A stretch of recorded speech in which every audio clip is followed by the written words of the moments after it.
옆 사람 보시면서 우리 교회 인사하겠습니다. 당신은 은혜 덩어리십니다. 거룩한 주일 주님 앞으로 참 잘 나오셨습니다. 어제 단톡방에 이렇게 메시지를 드릴 때는 아침 저녁으로 이렇게 날씨가 선선해서 이제 가을 냄새가 난다고 했는데요.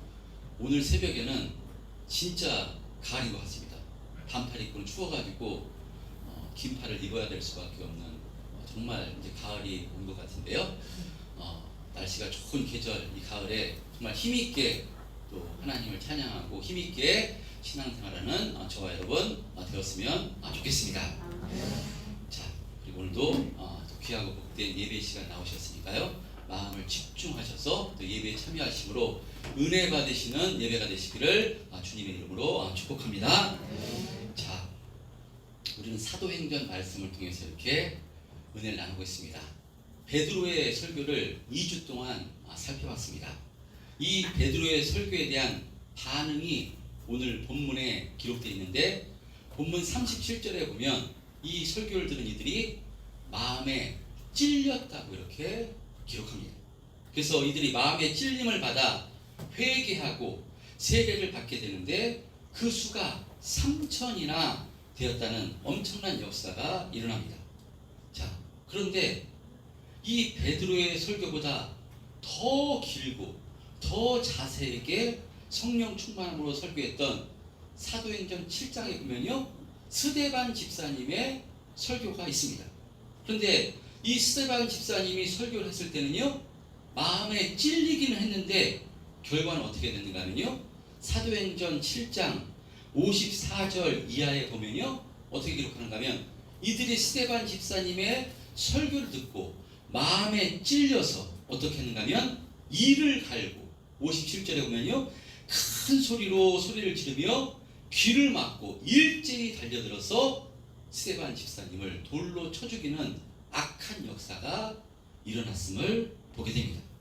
그러면 이 스데반 집사님은 베드로보다 설교가 못해서, 설교가 부족해서 이런 악한 행동이 나왔는가? 그렇지 않습니다. 베드로의 설교는 요엘 선지자와 다윗의 시편을 예로 들어서 설교했다면, 이 스데반 집사님은 유대인들이 그렇게도 존경하는 이 아브라함부터 시작해서 요셉, 야곱, 모세, 다윗, 솔로몬 등 모든 선지자의 예를 들었어요.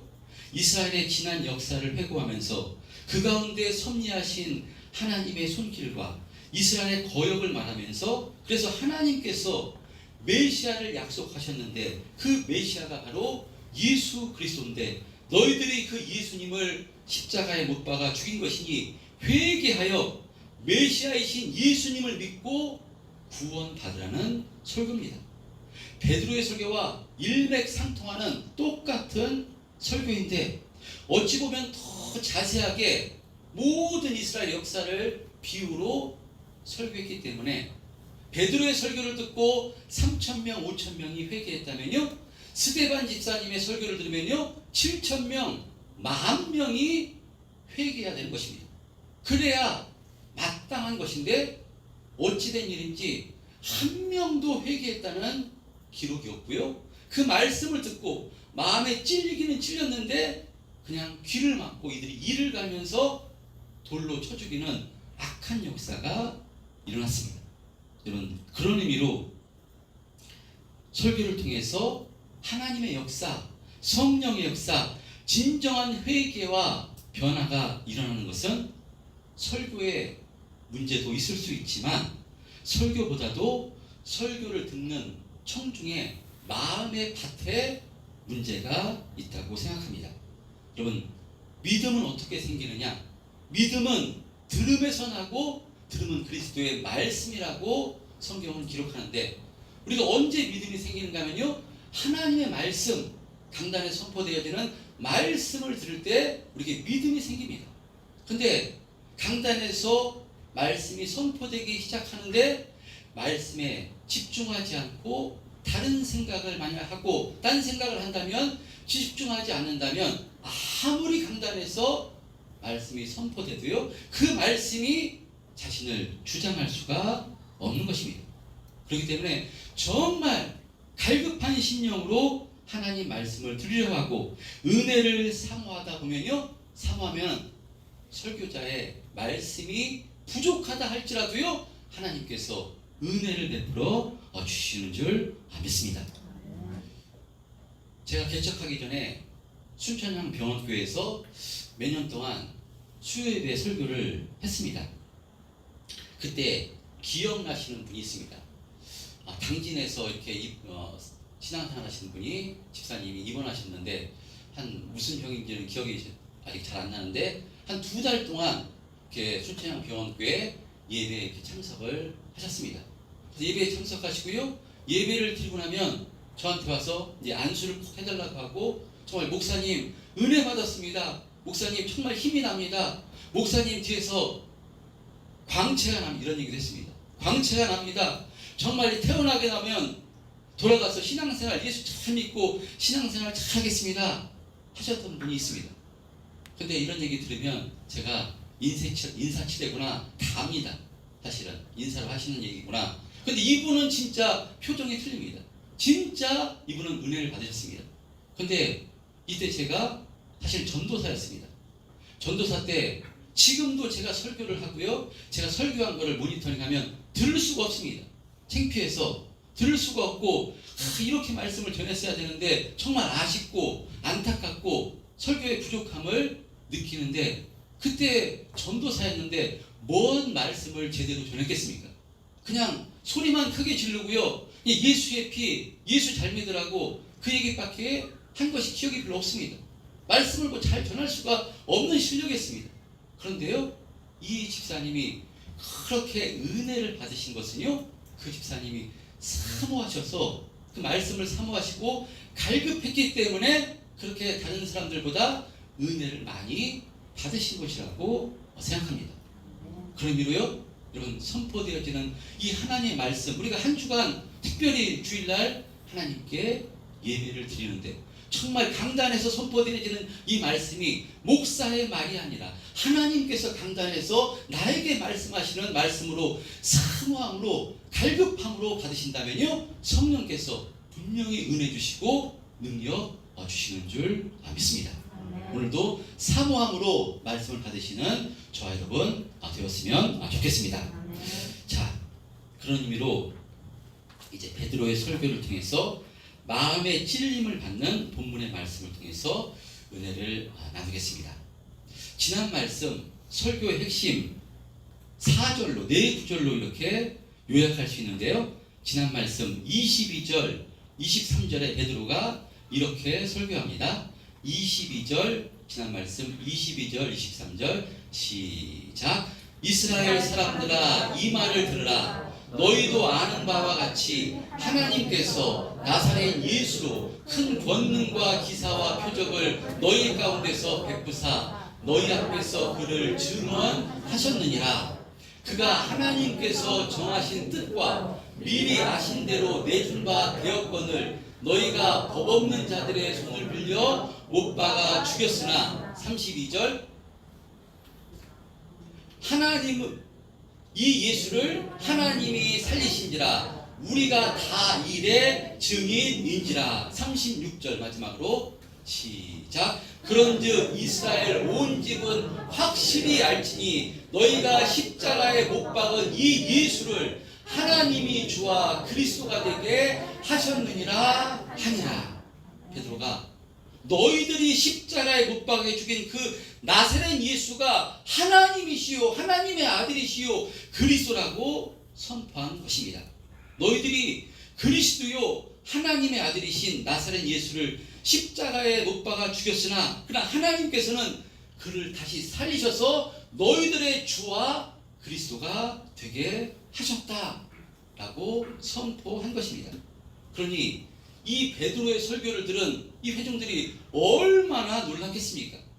자신들이 십자가에 죽인 그 예수, 자기 신들이 하나님을 죽였다니, 그리스도를 죽였다니, 베드로의 설교를 들은 이 사람들은요 양심의 가책과 마음의 찔림을 받아 바로 베드로와 사도들에게 어찌할꼬, 우리가 형제들아 어찌할꼬 라고 이렇게 물었던 것입니다.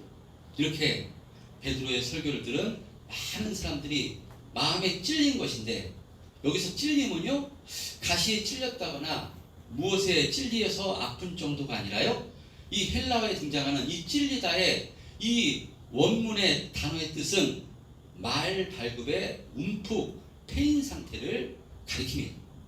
우리가 말이 뒷발이라는 그 말발에 가슴을 채웠다면 어떻게 되겠습니까? 갈비뼈가 여러 대 나가는 것은 물론이고요, 잘못하면 생명의 위협을 받을 정도로 엄청난 그런 상해를 입게 되는 것입니다. 바로 이 베드로의 설교를 들은 사람들의 상태가 어떠했다는 것을 짐작할 수 있는 것인데요, 그냥 찔려서 아픈 정도가 아니라 말발굽에 치여 뼈가 부러지고 나갈 만큼 심령 가운데 엄청난 찔림과 고통을 느꼈던 것입니다.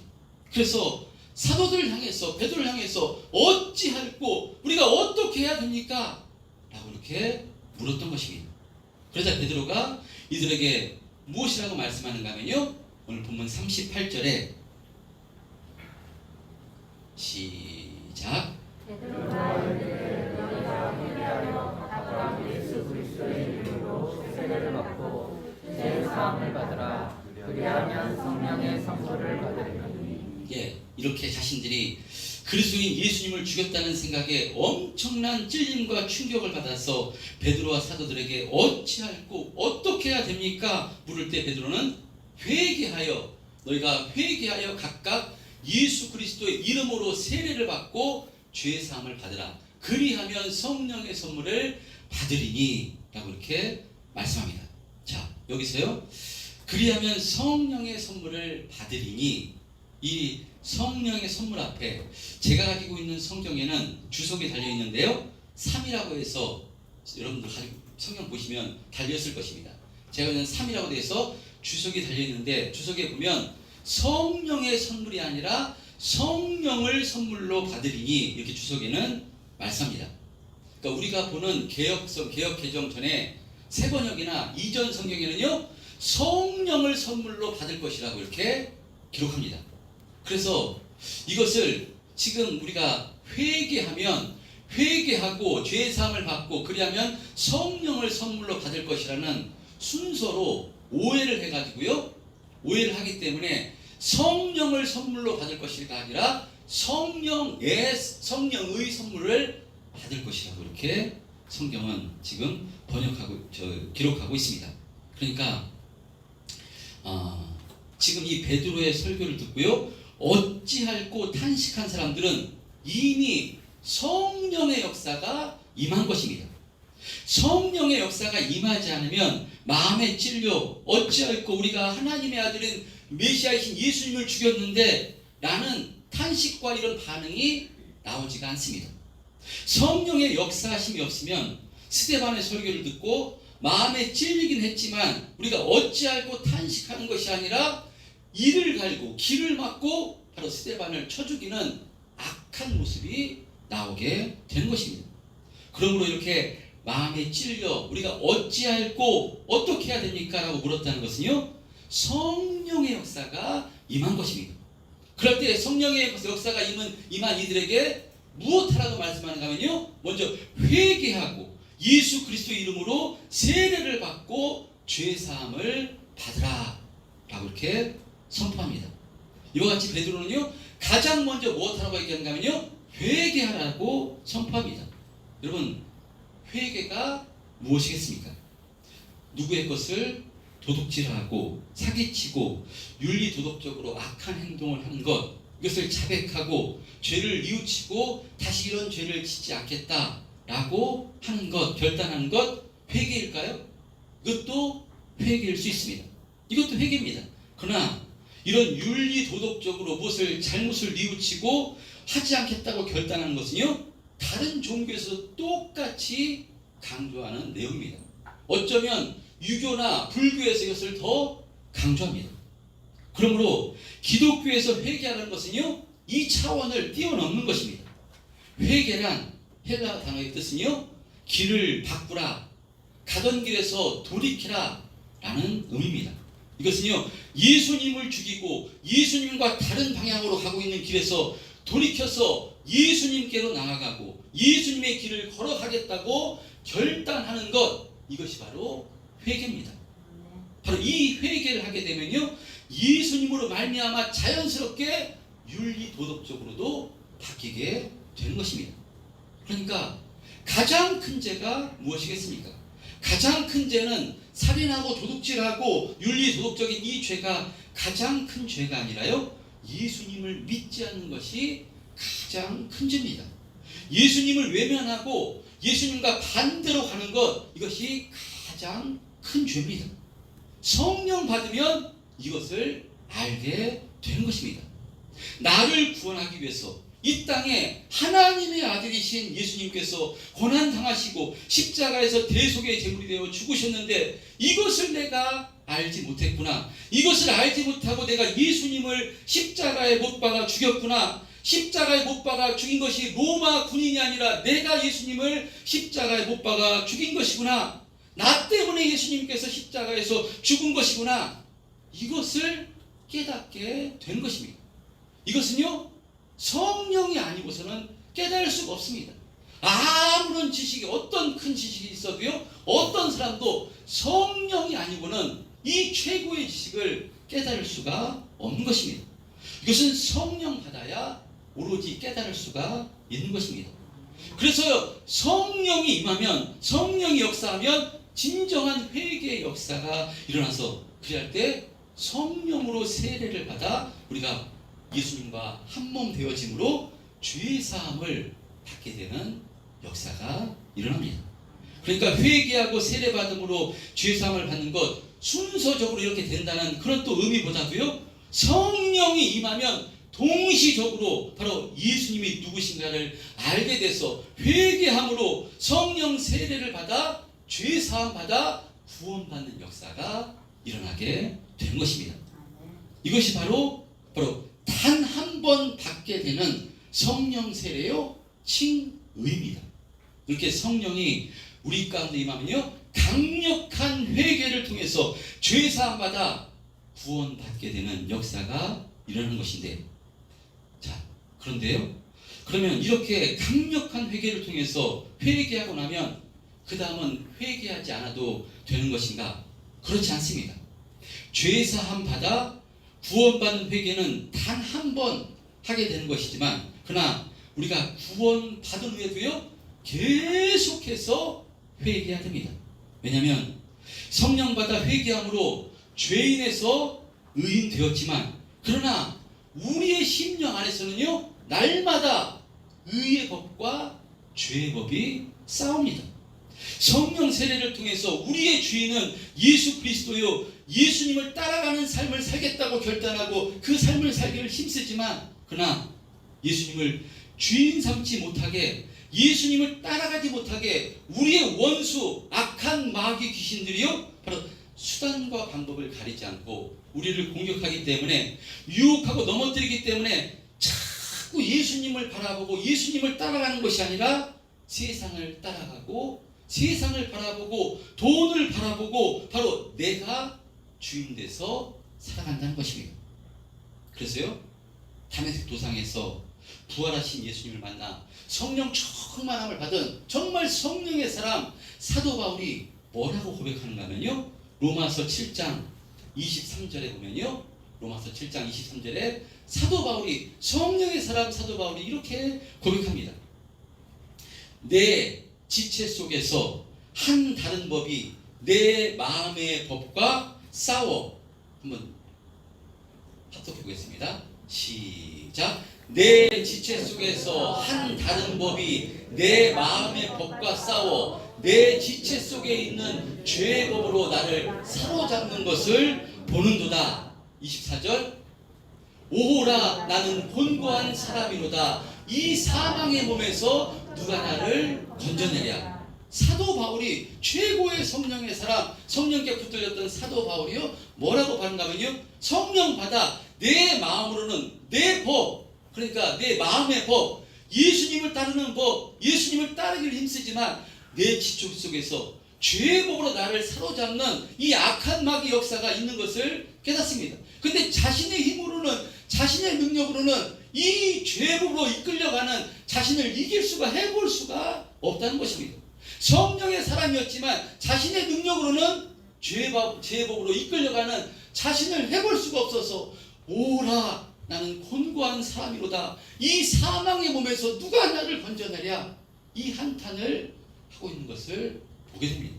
그런데 이 한탄으로 끝나는 것이 아니라 사도 바울이요 25절에는 어떻게 고백하는가 하면요, 사도 바울이 우리 주 예수 그리스도로 말미암아 하나님께 감사한다고 고백합니다.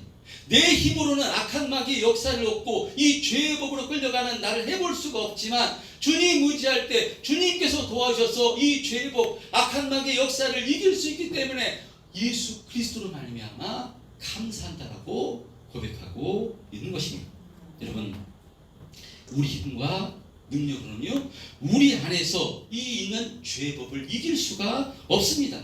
사단 마귀의 역사를 이길 수가 없습니다. 그러나 이길 수 있는 길이 있으니 그것은요 회개할 때 이길 수가 있는 것입니다. 회개는 무엇입니까? 예수님을 바라보고 예수님 안으로 들어가고요 예수님을 의지하는 것이 회개의 핵심이기 때문에 회개할 때 예수님께서 도와주심으로 악한 마귀의 역사를 이길 수 있기 때문에 회개할 때 승리하는 삶을 살게 된 줄 믿습니다. 여러분, 그런 의미로 우리 성도님들 가운데 아직도 단 한 번 받게 되는 이 강력한 세례, 성령 세례를 받지 못하신 분이 만약에 날 생각해서, 내 신앙을 생각해서 있으시다면 이건 정말 큰일입니다. 이것보다 안타까운 건 없습니다. 내가 예수님의 그 십자가의 크신 은혜로 죄 사함 받아 하나님의 자녀가 되었구나, 이것을 확신하지 못하는 사람이 있다면요 이것은 정말 큰일입니다. 오늘 말씀을 듣고 정말 가슴이 찔려서 어찌할꼬 이스라엘 백성들이 회개했던 것처럼요 정말 회개하셔야 됩니다. 성령 세례를 받아서 회개하는 역사가 일어나야 됩니다. 이런 분이 만약에 있으시다면요 정말 가슴을 치고 애통해하면서 여러분 마음에 찔려서 바로 회개하시는 은혜 있으시기를 주님의 이름으로 축복합니다. 회개하셔야 됩니다. 그래서 회개하심으로 성령 세례를 받아 예수님이 나의 구주가 되심이 확실히 믿어져서 바로 구원받는 역사가 일어나야 되는 줄 믿습니다. 자, 그런데 이 성령 세례는요 이런 강력한 방법으로 대부분 주어지지만 그러나 모태신앙과 같이 또 어떤 분은 자신도 모르는 가운데 성령 세례가 주어져서 시간이 지나가면서 예수님이 나를 위해서 십자가에 죽으신 그리스도요 하나님의 아들이심이 믿어져서 신앙생활 하시는 분도 있습니다. 여러분, 그렇기 때문에요 더 강력한 성령 세례를 받았던 그렇지 않던 더 중요한 것은 무엇인가 하면요 매일매일 우리가 회개해야 된다는 것입니다. 매일매일 자주 회개하는 것이 능력입니다.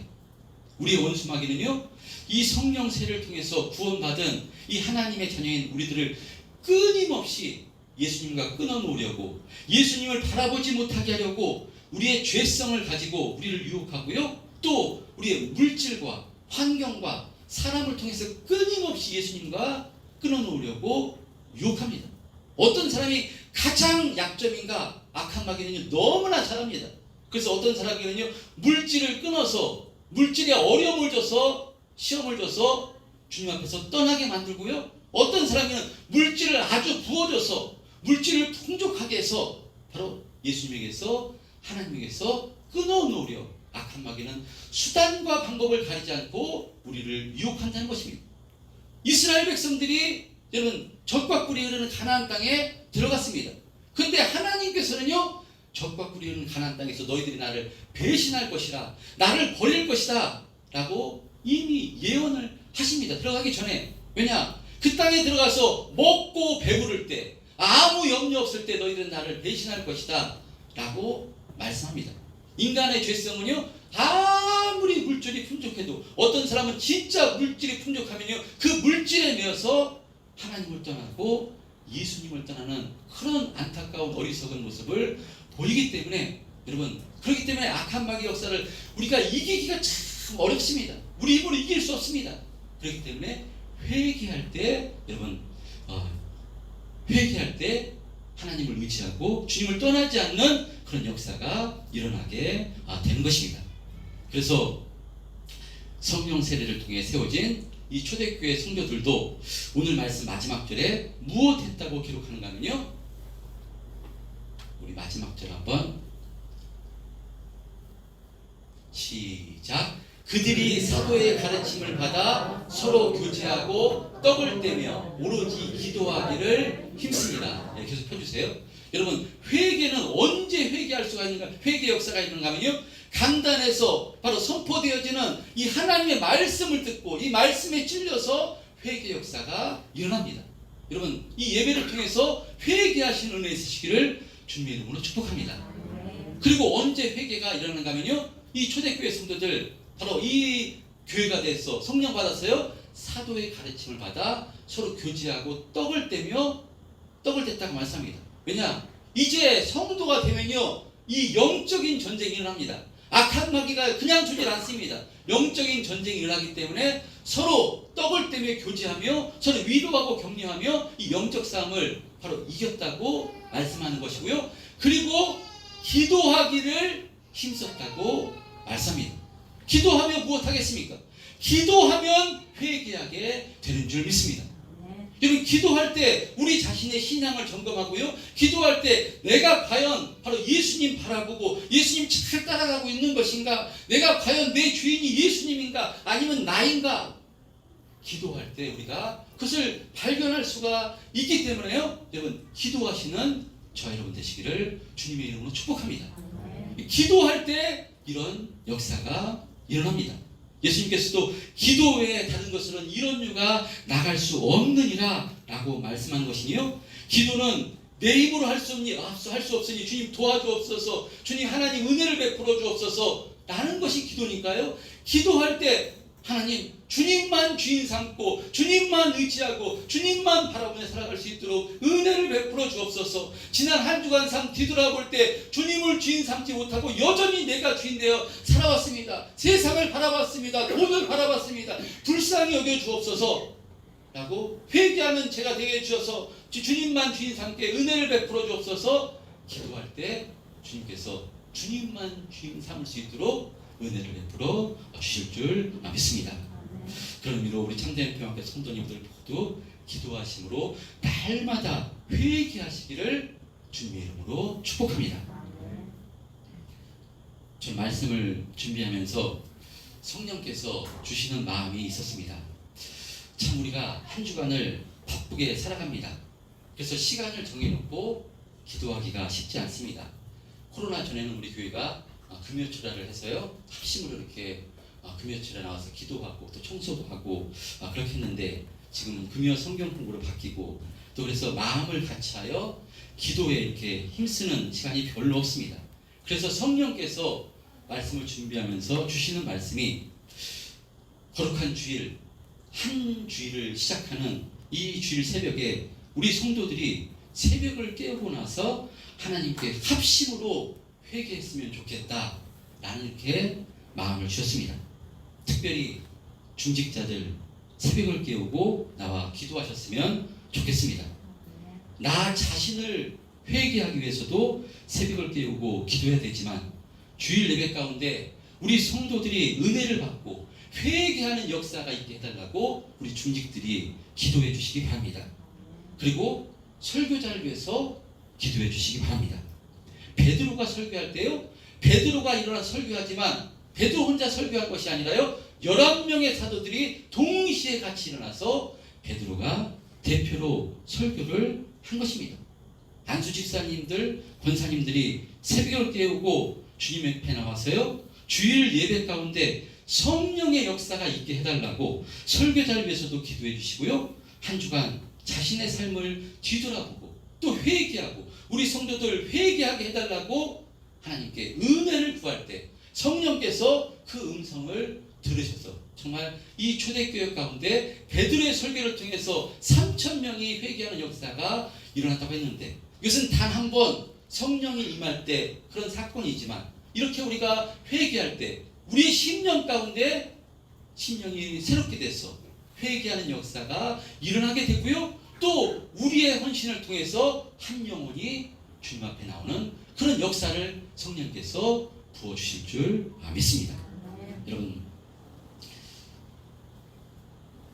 어떤 집사님이 사업을 시작하는데 늦게 시작한 불안감 때문에 잠이 오지 않아서 새벽 3시 일어나서 막 스티커를 붙였다는 그런 얘기를 들었습니다.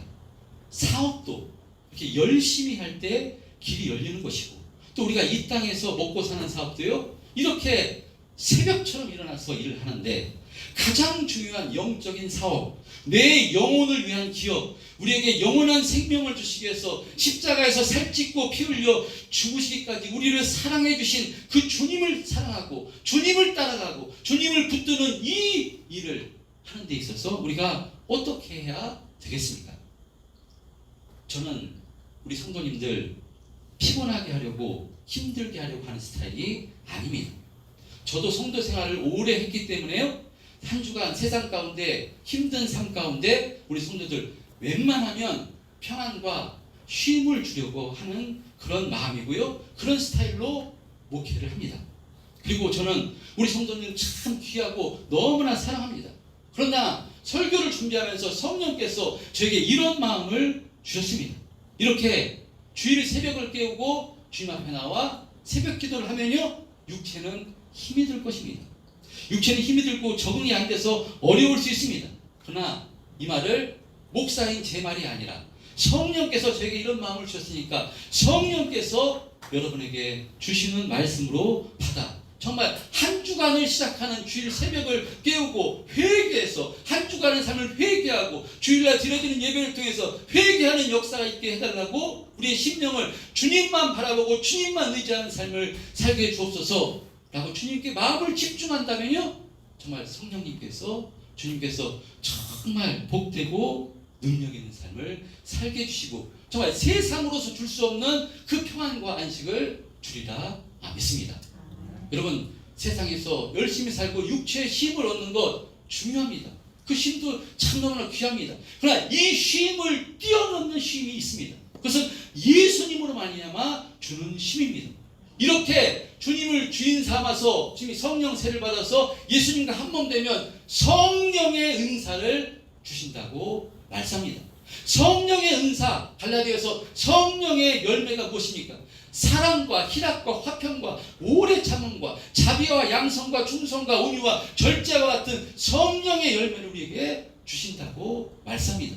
세상에서 육체의 힘도 평안을 주지만요, 성령의 열매는요 정말 참된 평안을 주고요, 내가 물질이 없어도 무엇이 부족해도 이 예수님을 말미암아 내 심령 가운데 이 평안을 깨뜨릴 수 없는 진정한 평안이 주어지고요, 예수님을 말미암아 주어진 것입니다. 정말 그때 진정으로 상대방을 사랑하게 되고요, 원수까지 사랑하게 되고요, 성령의 열매는 엄청난 것입니다. 참 자유함을 줍니다. 진리를 알지니 진리가 너희를 자유케 하리라. 진정한 자유함으로 이 땅에서 충성을 하면서도 주님의 일을 충성하면서도 기쁨과 감사로 충만해서 정말 내가 충성하는 것이 이것을 통해서 무엇을 하게 받는 것이 아니라 내가 충성하고 신앙생활 할 수 있는 자체만으로 너무 행복했어. 내가 죄인이었는데 이런 존재가 되었구나. 예배하는 존재가 되었구나. 주님의 성전을 섬기는 존재가 되었구나.